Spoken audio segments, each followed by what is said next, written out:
我就弄鬼了。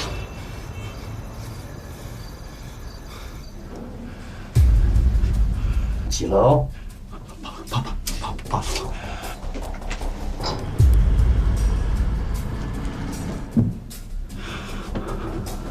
别！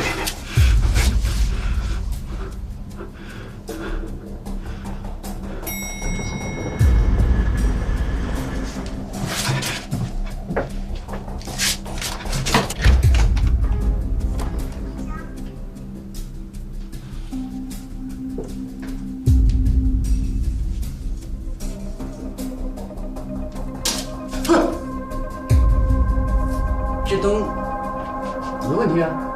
不是，刚才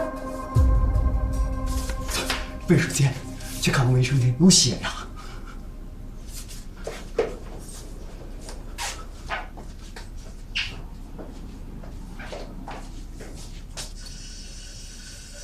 血呢？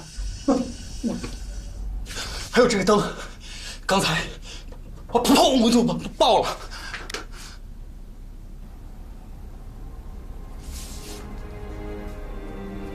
这不好好的吗？不是，刚才满地全是血呀，真的呀！大哥，你们别逗了，这个里面要是有血啊，这一栋楼的人不都得来找我吗？你去卧室看一下，我卧室里有个女人，很刚提嫩女的。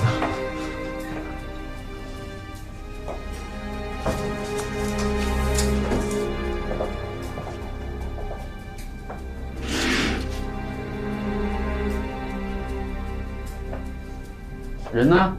琴呢？不是，刚刚明明就在那儿啊！大哥，您别逗啊，你好好回忆一下，你是不是嗑药了？我嗑药？我他妈没嗑药！没嗑。我建议你啊，去好好看看医生。你去哪儿？我没病，我为什么要干医生我？哎！一惊一乍的，有意思吗？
这次是肿瘤压迫鼻腔血管破裂，还算运气好，暂时没什么生命危险。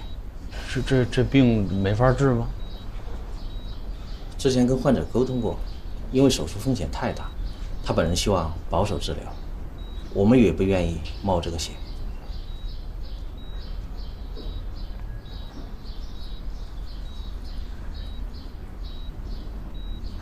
陆队，你醒了。陆队醒了。哦，对了，你们别跟他聊太久，让他多休息会儿。队长，陆队，你渴不渴啊？我去给你倒杯水啊。哎呀，这儿舒服啊！保密工作做的可以啊，屋也可以啊，这大电视啊。哎，陆队，谢谢。在这儿睡，是不是比办公室那沙发舒服多了？但是没那沙发上睡得踏实，尤其是看见你们都来了，我就更不踏实。是市局放假了吗？今天案子都不用管了。有我们这么一帮得力的队员，能有什么事儿啊？心意我领了，你们也都看见了，我挺好的，没什么事儿，都回去干活去。别说话，在这儿医生说了算。你呢，也在这儿踏踏实实的休假，局里的事儿有我呢。还有我，还有我。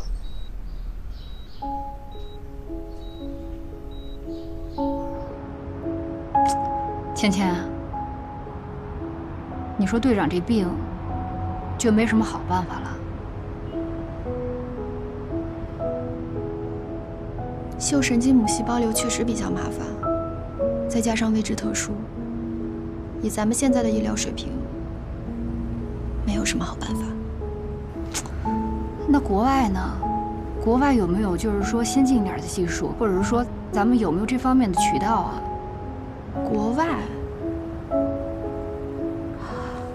我倒是有个朋友是脑神经外科的专家，我们可以去问问他。哎，那如果要是这个能行的话，确实是个方法啊。但是费用这方面是不是也还应该挺高的？高不高的？钱是事儿吗？实在不行大伙儿凑，我那儿还有个小房子呢。那嫂子能同意吗？他敢。我告诉你，平时小事儿都是我让着，这真要是碰上什么大事儿，反正你能商量。二你们让我进去！先生，你给我拉！你冷静一下，先生。先生，你冷静一点。那人什么情况？你给我！这不是那自媒体卓尔不凡吗？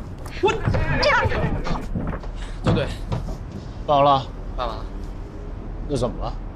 好像是个医闹，医院已经报警了。行，那咱别管闲事了，走吧。我是病人，我来看病，你报什么警？你主任不是给你开过药了吗？他开的狗屁药，根本就不管用。啊？他是新来的吗？他拿我练手呢，是不是？啊？你知不知道我们家都血流成河了？您家的事儿不归医院管，你能不能不要在这儿影响其他病人，好不好？好，我不进去了，你让他出来行吗？我要当面和他对质。跟您说了，倪主任今天不出诊。那你就找个出诊的来，我怀疑他给我开错药了，你知道吗？我要告你们，我要告你，我要告你，还有你，我告你们院长！你这医疗事故您可以申请仲裁，但是您在这儿无理取闹就是您的不对了呀。我无理取闹是吧？啊？我就无理取闹了，你给我走！你先生，你冷静一点。你给我先生，你给我起来！你。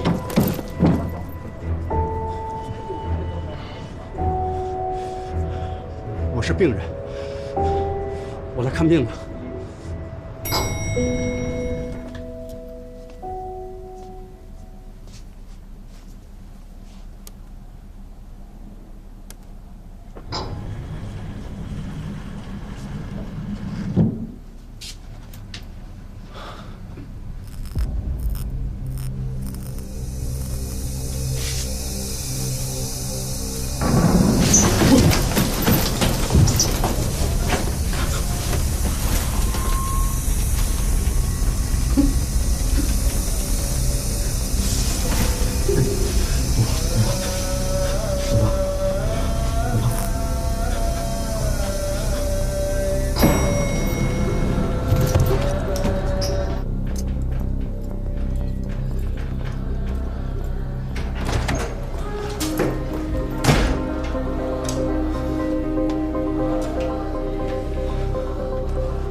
撞死你！你走吧，你别缠着我了，走吧，走吧，走吧。左凯，为了炒作，你捏造事实，说我论文造假，害我被学校取消了博士资格，连个像样的工作都找不到。左凯，我苦读半辈子，就被你一条帖子全毁了。我不怕你啊，我不怕你。你是谁？你到底是谁啊？还记得我吗？我儿子在网上募捐给我看病，你却求助我开了辆二手车，说我们家不缺钱，大伙骂呀闹，说我们连好心人都骗了，没钱治病也就算了，可惜我这一辈子本本分分，到死却落下一个千古骂名。左凯，我咽不下这口气呀！跟我没关系啊，跟我没关系。你到底要干嘛？你到底要干嘛？为什么要曝光我的信息？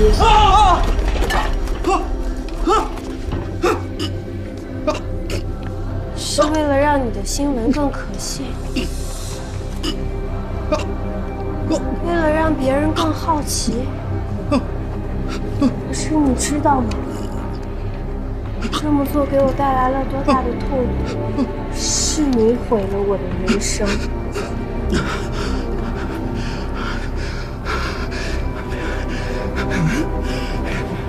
别想抓住我！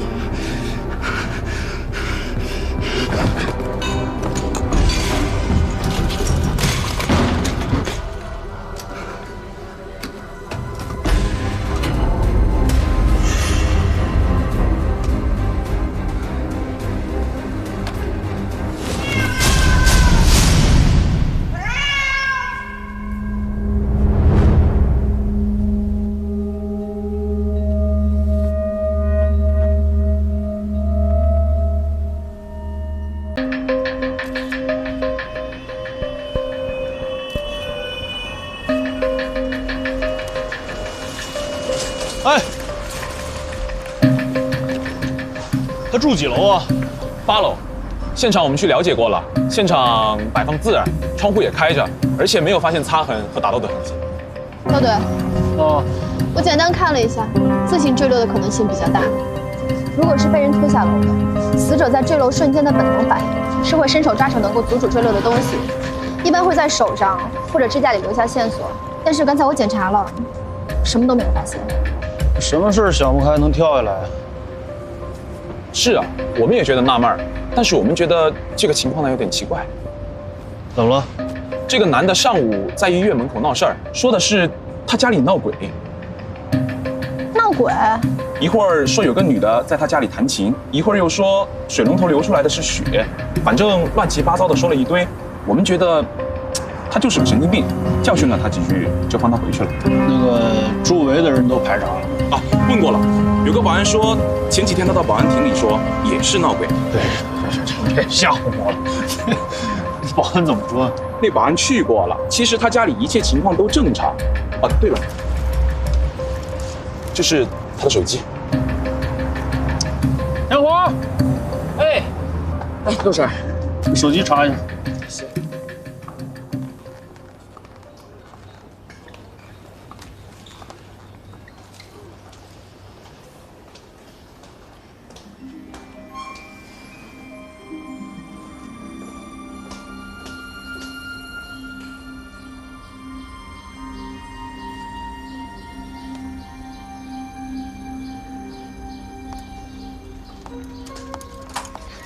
您好，我是17号病床的朋友，他人呢？17床早跑了。跑了？人刚好一点就要回去上班，我们拉都拉不住。谢谢。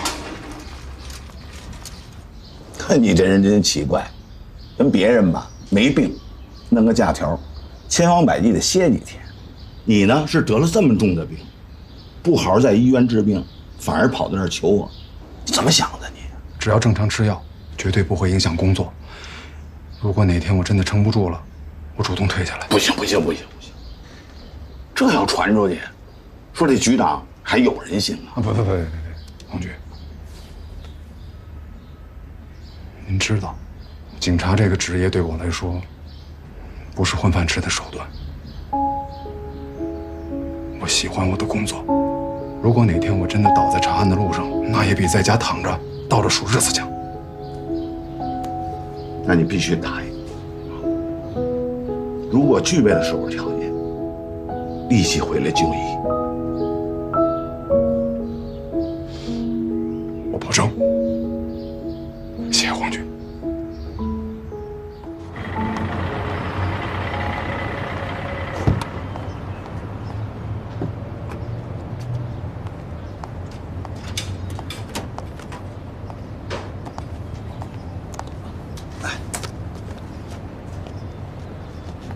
2块，谢谢。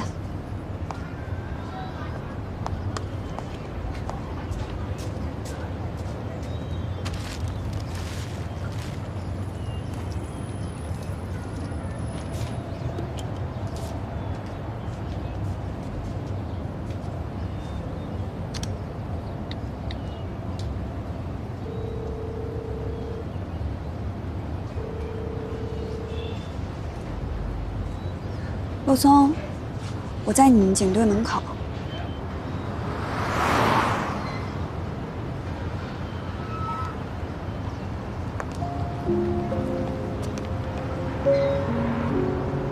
你怎么来了？我刚去过医院了，护士说你跑回来了。你都知道？窦队长告诉我的。本来也没想让他们知道。我还以为只有我一个人被蒙在鼓里呢。这种事情说出来只会给大家添堵。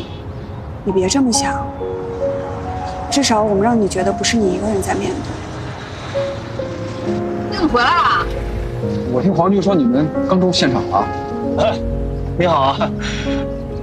那里边说吧，啊。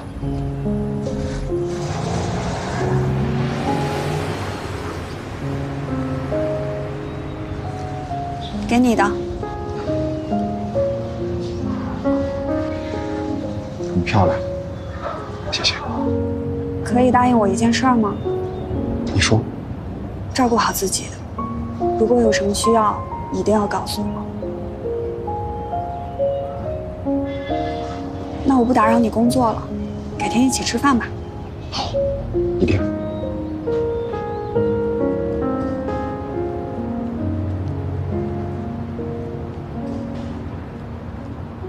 骆队，你现在的身体状况应该在医院的，怎么能跑回来呢？我自己的身体我知道，所以刚才在黄局那儿，我都报过到了。你知道什么呀？医生怎么说的？医生说要有个好心情，这不好心情吗？心情好，那这个心情不好了。仙霞。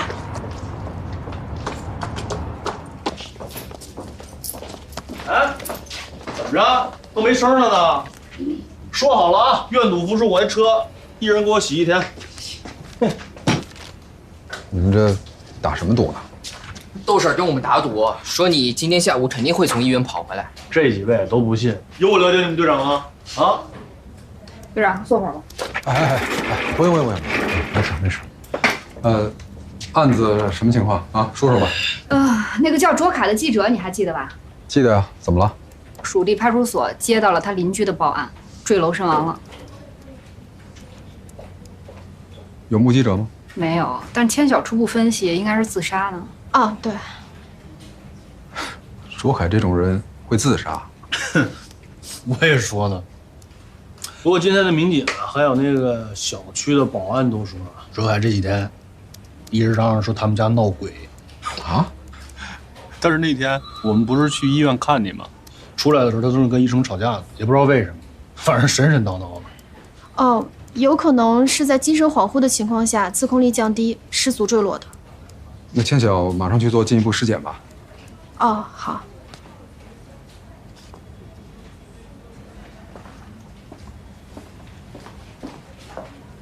哦，对了，队长，我在回来的路上看了一下卓凯的手机，发现了这几个视频，看一下。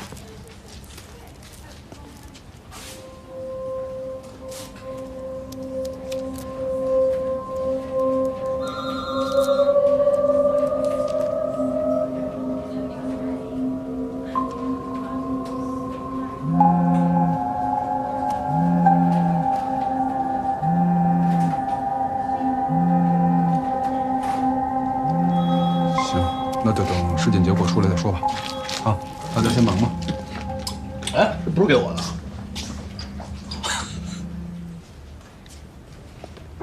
浩浩，陆叔，童姐说你病了，你怎么样啊？你在哪儿呢？我正在回家的路上。陆叔，你赶紧回家吧，别上班了。好，我一会儿下了班就回来。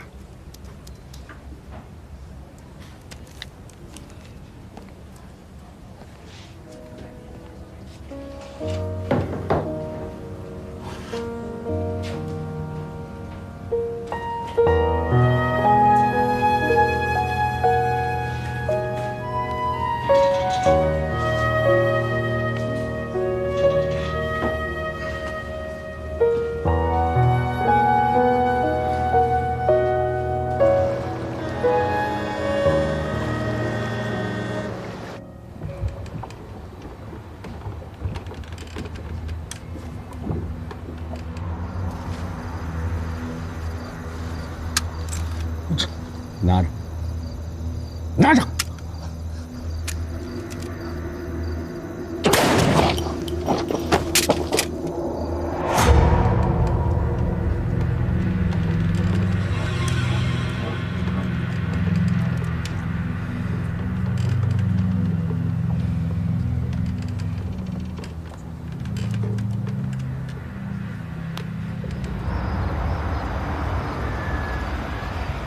二哥，他来了。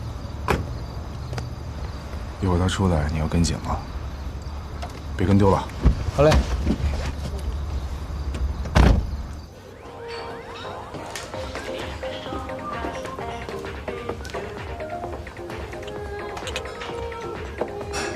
今儿人挺多呀。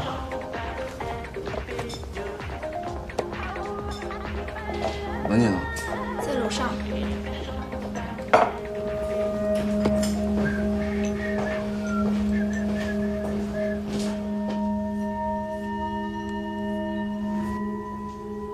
文姐，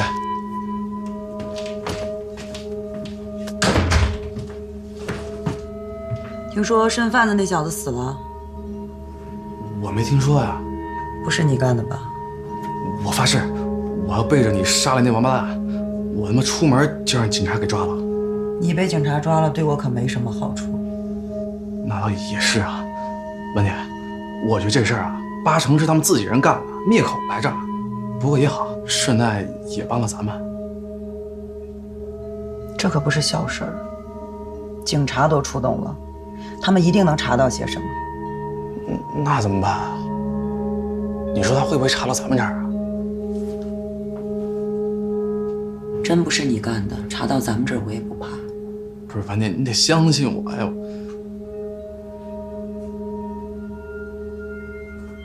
行，取货去吧，到地方。那我走了，文姐。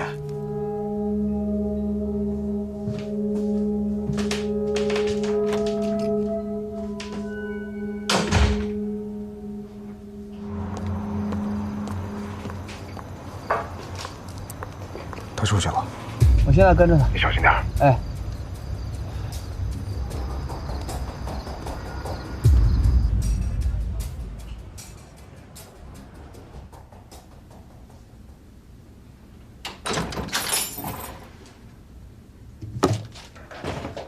陆叔，你回来了。你没事吧？你看我这样子像有事儿了吗？童姐说你病得很严重。哪有她说的那么严重啊？不是你别闹，咱有病咱就去治。现在科技很发达，总会有办法的。你就别操这个心了。还没吃晚饭吗？吃过了。那一会儿还要回学校？不回去了。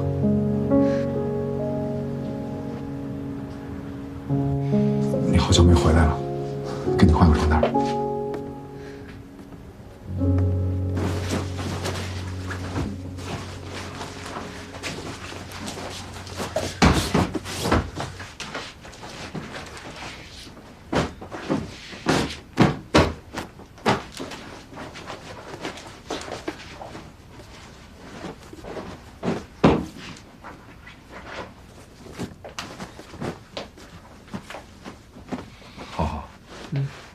有个事一直想跟你说，师傅的事儿，可能高川的判断是对的。那我爸，相信我，我一定会让真相水落石出。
哎，陆队，怎么这么早啊？哦，昨天加了个班。哦，对了，昨天晚上在周凯尸体上发现了新的擦伤。是有人动过尸体？不是，应该是卓凯在坠楼时受到了其他撞击。由于肌肉组织在他死后新陈代谢大大降低，所以伤痕在当时并未出现。三氧化二铁。没错，应该是类似于防雨棚之类的金属制品。哎，你也这么早啊？啊，我昨天也加了点班。我根据千晓提供的内脏骨骼伤势做了一个高度模拟实验，发现确实有一点。你说说看。卓凯所住的那栋楼单层挑高是3.2米，窗台距离地面的高度是1.8米。如果他是从8楼跳下的话，坠楼高度应该是24米。但是我根据计算出的冲击力做反推，发现他实际的坠楼高度应该在30米以上。大早上叽里呱啦叽里呱啦的。哎呀，你们都没回去啊？走吧，去现场吧。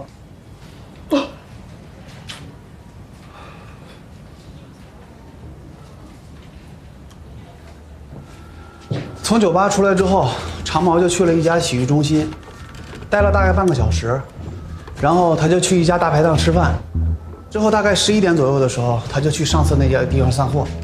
终于见到货了吗？对，地方还是那个地方，但货是新货。这么看的话，洗浴中心应该已经事先买好雷了。你的意思是，他们提前把东西放在了洗浴中心8成是在更衣室的储物柜里。那这就麻烦了，更衣室里没有摄像头，咱们怎么查？只能明着来，而且得亲自来。可是咱们俩他们都见过，怎么跟？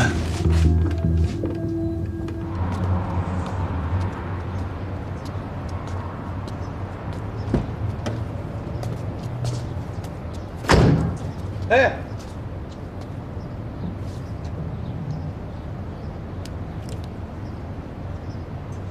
还记得我吗？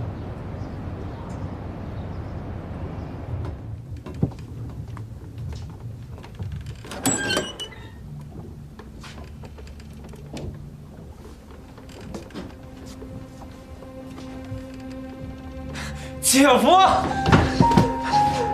我就知道你没死。你姐夫有那么容易死啊？但是我听燕儿姐说，你跟一个司机，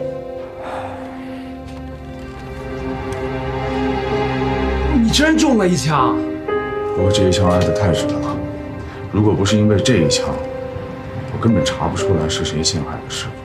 这么说，贩毒的不是我爸，对不对？你还信不过你爸？我当然信得过。那我现在就告诉洛叔，我看他还有什么话说。现在真正的幕后主使还没有找到，就那货那死脑筋，你觉得他会相信你的话吗？而且，你不能让任何人知道你见过我，尤其是你这个洛叔。行，浩浩，姐夫想请你帮个忙。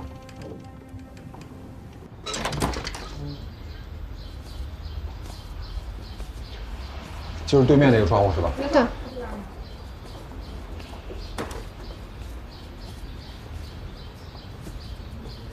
慢点，队长。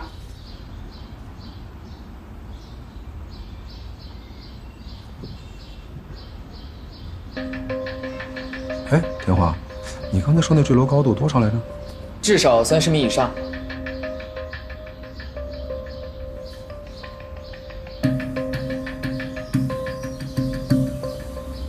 走，咱们去10楼看。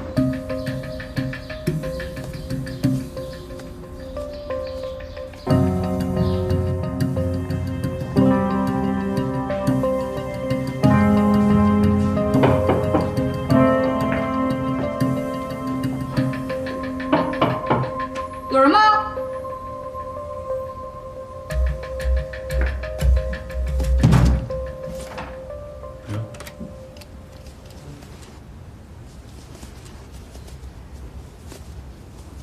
没搞错吧？我的天哪！我刚才是不是上楼了？刚才，这是不是就能解释为什么保安跟着卓凯回家，却看不到卓凯所描述的一切？这10楼才是真的现场吧？哎呀，看来他真是让人给下套了。那这卓凯也忒脆弱了吧？吓唬吓唬就跳楼啦？亏心事儿干多了，心里虚呗。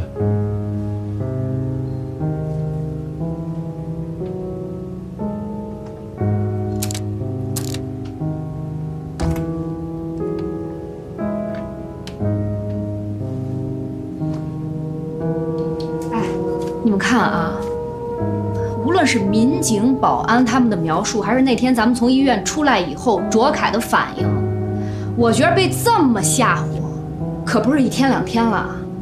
可是你就算再被吓，他也不至于认不清自己家在几层吧？怎么就从8层一下跑到10层来了？哎，天华，你调一下那个电梯里的监控吧。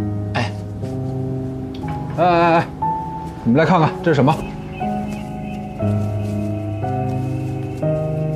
不是空调吗？录音笔也是有了。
怎么样？都看见了。这个确定是这个人吗？是啊，这个黄毛拿了一个盒子，放他自己柜子里了。人呢？应该马上也出来了。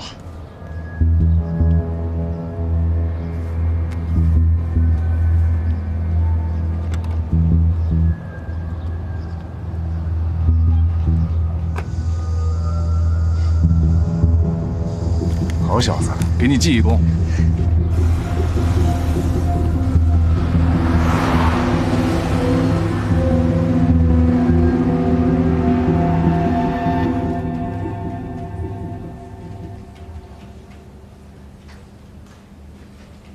天华啊，你想给我们看什么呀？这翻来覆去的，没有发现区别吗？时间不一样。没错，按照电梯的上行速度1.5米每秒计算的话，上行至8楼大概需要15秒的时间，但是他却用19秒。也就是说，每当卓凯一个人坐电梯的时候，是有人在操控电梯的，是这意思吧？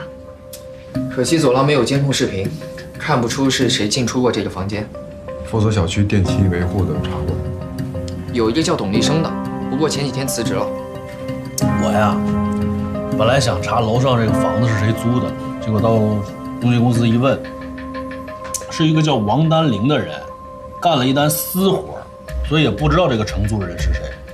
那你联系一下这个王丹玲啊。联系不上。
有那么疼吗？你这给我痔疮了，你是要我命啊你！你说啊，你明明是在干好事儿，非要整一凶神恶煞的人，干嘛呀？就长这样，凑合看吧啊！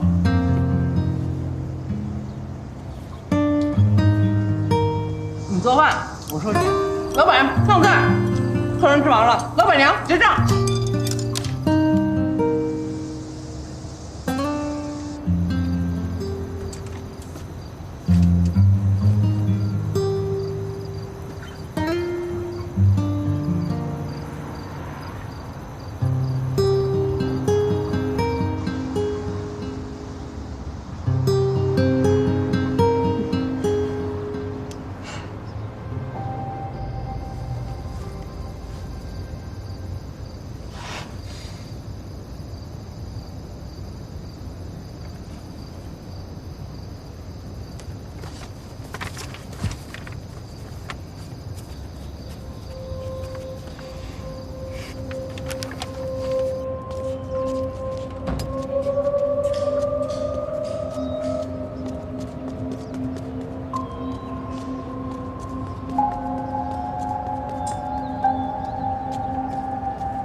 做噩梦了。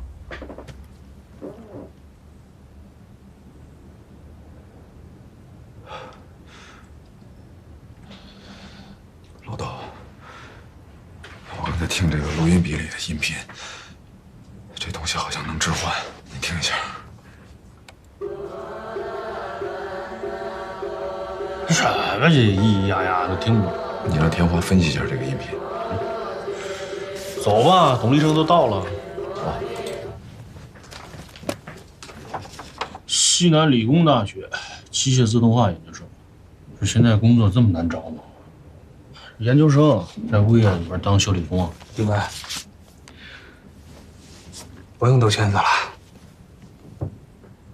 周凯的事情是我做的。这么直接？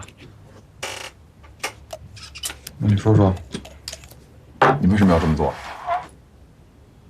我爸去年得了癌症，化疗需要一大笔钱，我们拿不出来。于是我想到去众筹网站申请募捐。本来我们已经筹到了几十万的善款，我不知道为什么卓凯要盯着我们。他发了一堆调查，说我开豪车，说我是白领，说我月薪几万。结果那些不明真相的网友就开始天天人肉我们，天天打电话骚扰我们，还给那些众筹网站举报我们。那网站顶不住压力，把我的项目给取消了。我保不谈。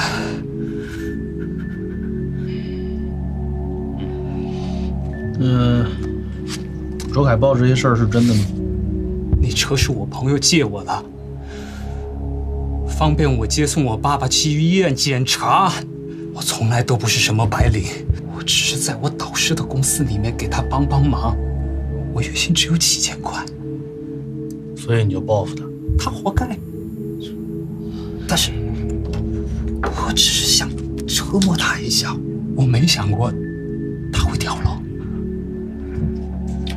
你具体说说你都做什么了？我是维修主管，小区里所有的设施都归我负责。之前我去周凯家检查过中央空调，趁机偷偷拍下了他家所有的布局。那楼上那房子就是你租的？是。他说的那些闹鬼的事儿，都是我设计的。口供倒是没什么破绽，作案动机也符合，但我总觉得那儿有点不对劲儿。怎么说？你听他说的轻描淡写的，但是你想想看，这么大的工程是他一个人能完成的吗？还有那10楼，就算他布置的再像，那生活上的细节肯定也跟卓凯家有出入吧？啊，卓凯是精神受了刺激，那只会更敏感啊，那怎么会一点察觉都没有呢？啊，队长，你音频怎么样了？我做了波形和声像的分析，发现在这段音频里面有一个不易察觉的低频反复有规律的出现，我把它提取出来了，你们听。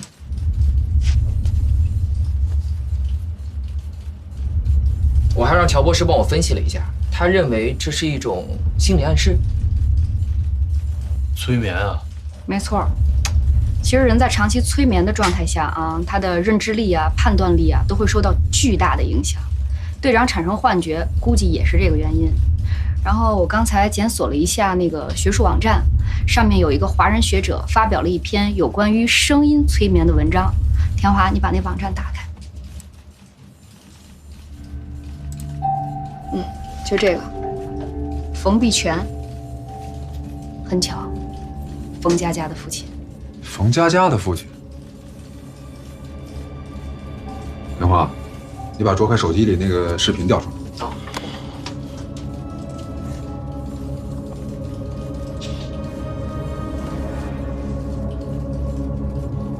这俩老头不一人吗？查着了，冯碧泉在淮南路的万豪酒店。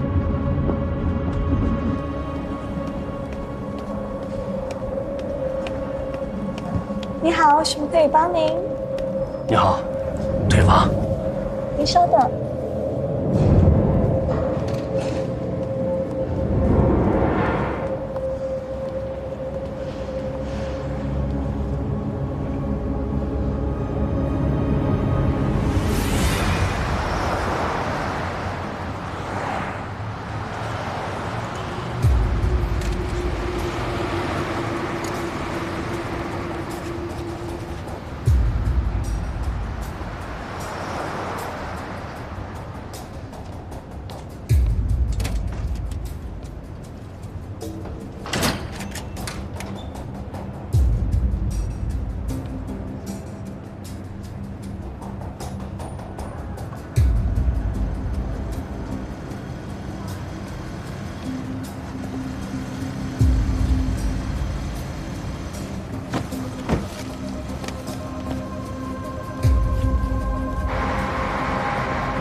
二哥，咱们是不是弄错了呀？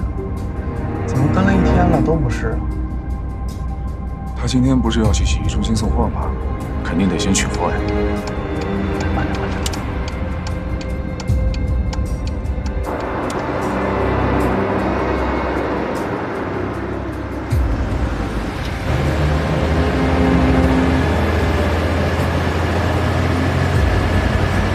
怎么来这儿了？这是公安局啊！我靠，这要跟咱们玩灯下黑。红旗超市，周游。这人你认识啊？何止认识啊？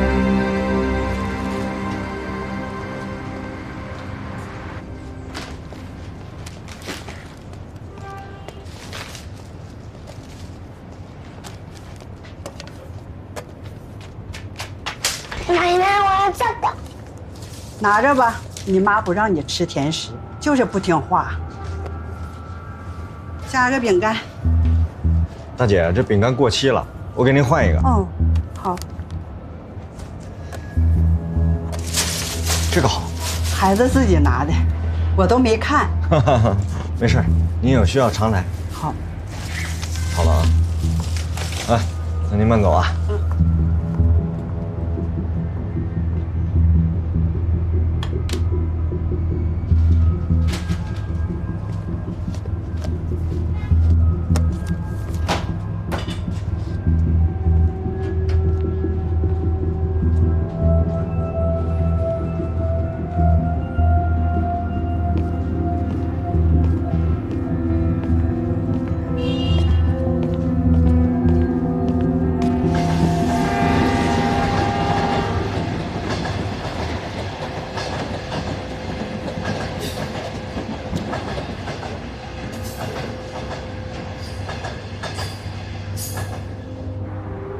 从我当警察第一天起，这家超市就在公安局对面。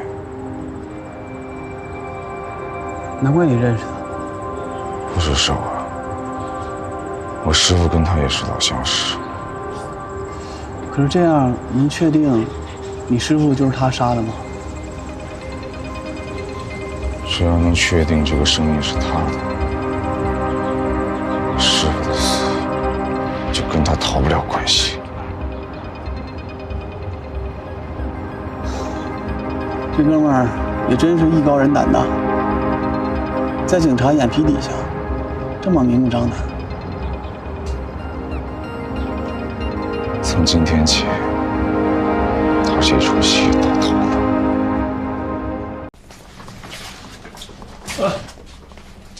老豆，直接带审讯室吧。别，先看看这儿吧。你们怎么来了？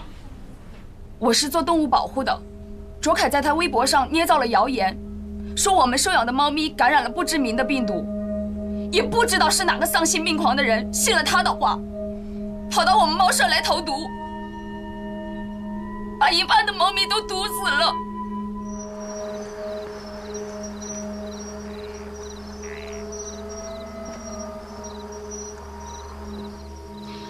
小黑，对不起，死了还要让你受这样的苦。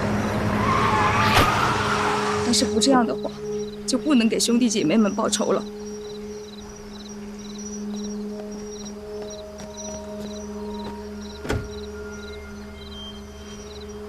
我是做工程的，卓凯跟老板串通好了陷害我们，说工程材料不合格，几十个兄弟辛辛苦苦忙活了半年，1分钱都没拿到。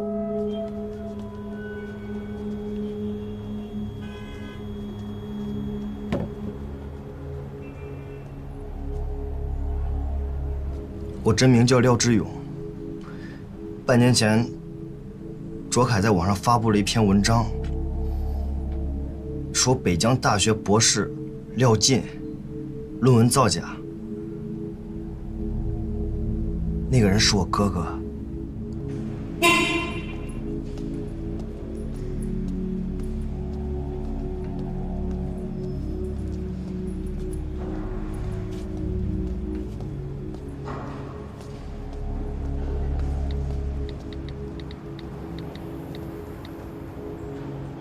我叫陈阿弟，我儿子去卓凯，在网上推荐的医院看病，最后耽搁了治疗。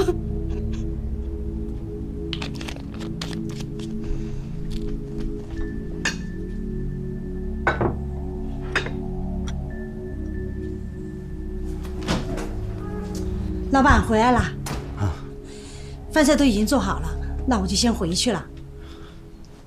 黄老师，这个群的组织者是谁啊？是我。原因就不用我说了吧。如果不是因为他，咱们两个如今面对面坐着，该谈论的是孩子的婚事。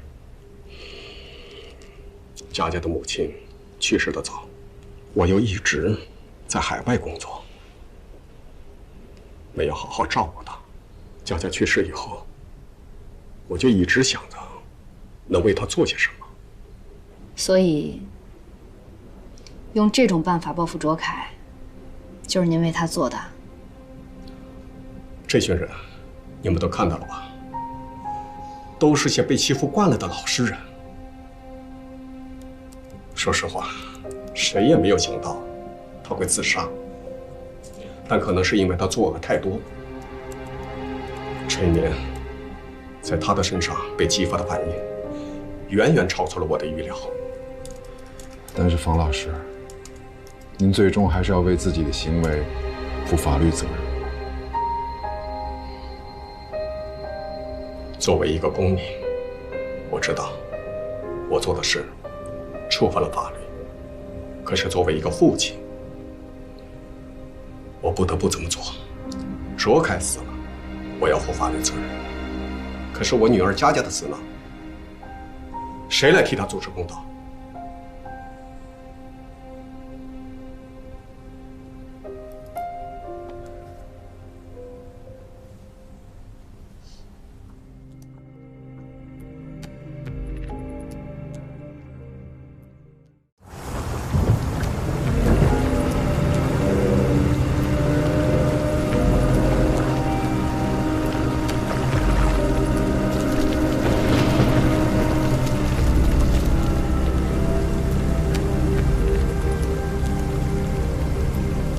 死者身份没确定，现在呢已经让交警队去查这车主信息了，应该很快就能有消息。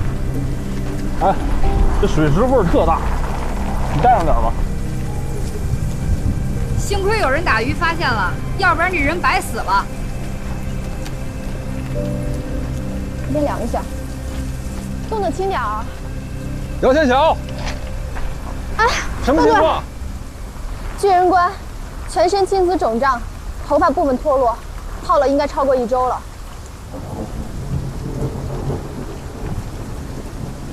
死因查了吗？死者脖子上有很明显的勒痕，应该是被人勒死的，而且死者的内衣也不见了。没错，和哮天的手法很像。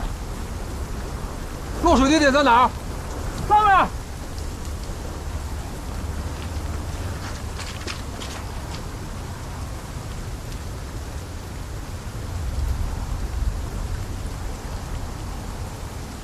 就是这儿。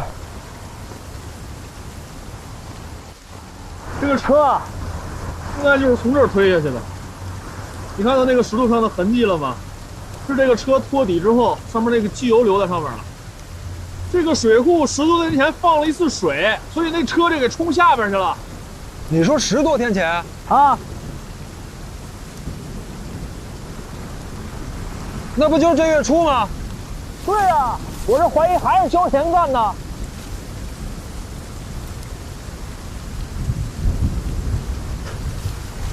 时间和作案手法都对得上，有可能。哎，拿个证物袋过来。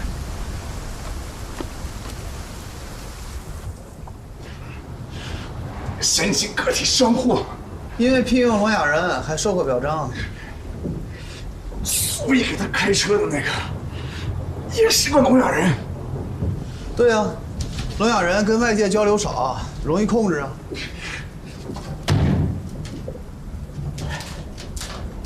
周游10几年，天天就在超市坐着，没案底，没跟人红过眼，没老婆，没孩子，我甚至没看他抽过一根烟。这样一个人，确实很难让人联想到他跟毒品有什么联系。川哥，这我就不理解了。你说一个人要想过这样的日子，那他开个超市不就够了吗？干嘛还要贩毒啊？那贩毒不就是为了花天酒地，享受荣华富贵吗？